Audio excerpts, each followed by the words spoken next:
আপনি বলছিলেন কে আব্বাস সিদ্দিকী?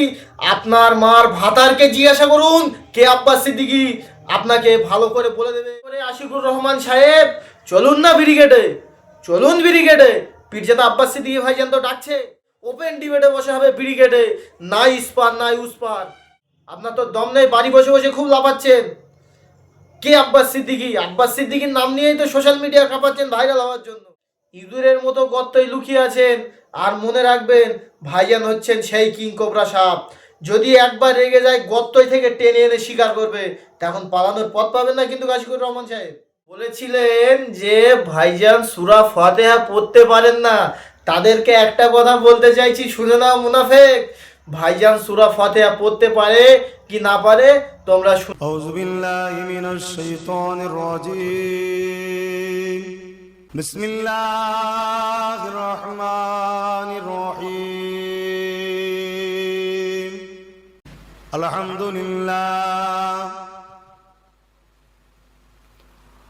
আলহামদুলিল্লাহ নাহমাদুহু ওয়া নাস্তাঈনুহু ওয়া নাস্তাগফিরুহু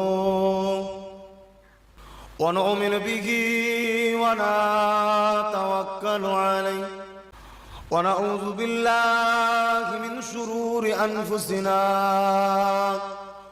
ومن سيئات أعمالنا من يهده الله فلا مضل له ومن يضلله فلا هادي له। তা তোমাদেরকে বলতে চাই, শুনে তো নিলে সূরা ফাতিহাটা তোমরা শুনে নিলে। তা মুনাফেক তোমাদেরকে বলছি, আশিকুর রহমান সাহেব আপনাকে বলতে চাইছি আমি, আপনি শুনে নেন। দেখুন, আপনার তো শোনার বিষয় ছিল যে ভাইজান সূরা ফাতিহা পড়তে পারেন না, আপনার মাদ্রাসার ছেলেকে দিয়ে বলেছিলেন। আপনি শুনুন, কানটা খুলে রেখে শুনুন। আপনার কানে ময়লা আছে, সেই ময়লাগুলো পরিষ্কার করে নিয়ে আপনি শুনুন আশিকুর রহমান সাহেব। তাই আপনাকে আমি বলতে চাইছি, আপনি ঝাই করেছেন, সোশ্যাল মিডিয়াতে এসে মাপ চেয়ে নেন। আবার কি বলছেন, কেউ কেউ আমাকে গালাগালি দিচ্ছে। তো আপনাকে গালাগালি দেবে না থাকি আপনাকে তুলে রাখবে, আপনাকে নিয়ে চাড়াচাড়ি করবে? আপনি তো একজন মুনাফিক হয়ে যাচ্ছেন, আপনি তো মুনাফিকের মতন কথা বলছেন। আপনি বলছিলেন কে আব্বাস সিদ্দিকী? আপনার মার ভাতারকে জিজ্ঞাসা করুন কে আব্বাস সিদ্দিকী, আপনাকে ভালো করে বলে দেবে যে এটা তোর বাবার বাবা ছিল আব্বাস সিদ্দিকী। আপনি জেনে নিন আশিকুর রহমান সাহেব। আমি জানি আমার কথাটা হয়তো কড়া লাগছে, কিন্তু শুনে নিন, আমার কথা হয়তো তিতো লাগছে, কিন্তু ক্যান্সারের মতো কঠিন রোগ আসবে না আশিকুর রহমান সাহেব। আপনি এই কথাটা আপনার মাথায় ঢুকিয়ে নিন, আপনার ব্রেনটে আপনি ঢুকিয়ে নিন।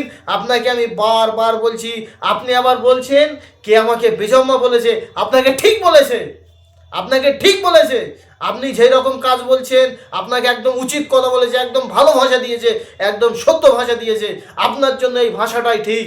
আপনি আবার বলছেন কি তার পরিচয়? আপনার মার ভাতারকে জিজ্ঞাসা করুন, আপনার মার ভাতারকে গিয়ে জিজ্ঞাসা করুন কি আব্বাস সিদ্দিকীর পরিচয়, কি আব্বাস সিদ্দিকীর স্ট্যাটাস, কি আব্বাস সিদ্দিকী, কি তার পরিচয়।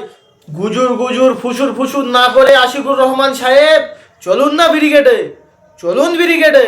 পীরজাদা আব্বাস সিদ্দিকী ভাইজান তো ডাকছে যে গুজুর গুজুর ফুসুর ফুসুর না করে ওপেন ডিবেটে বসে হবে ব্রিগেডে, নাই ইস্পার নাই উস্পার। যদি ভাইজানকে ভুল প্রমাণ করতে পারেন, ভাইজান আপনার হাতে হাত দিয়ে বায়াত হবে, আপনার পায়ে হাত দিয়ে ক্ষমা চেয়ে চলে আসবে। দেখি আপনার কত কলিজায় দম আছে, আপনি কত দেখি আপনার মার দুধ খেয়েছেন। চলুন ব্রিগেডে।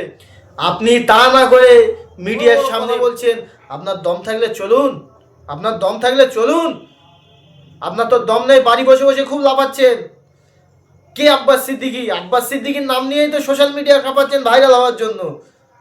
সোশ্যাল মিডিয়া কাঁপাচ্ছেন তো আব্বাস সিদ্দিকীর নাম নিয়ে। চলুন না ব্রিগেডে, দেখা যাবে আপনার কত দম আছে, আপনার কত কলিজায় জোর আছে, আপনার কত ইমানি তাকত আছে।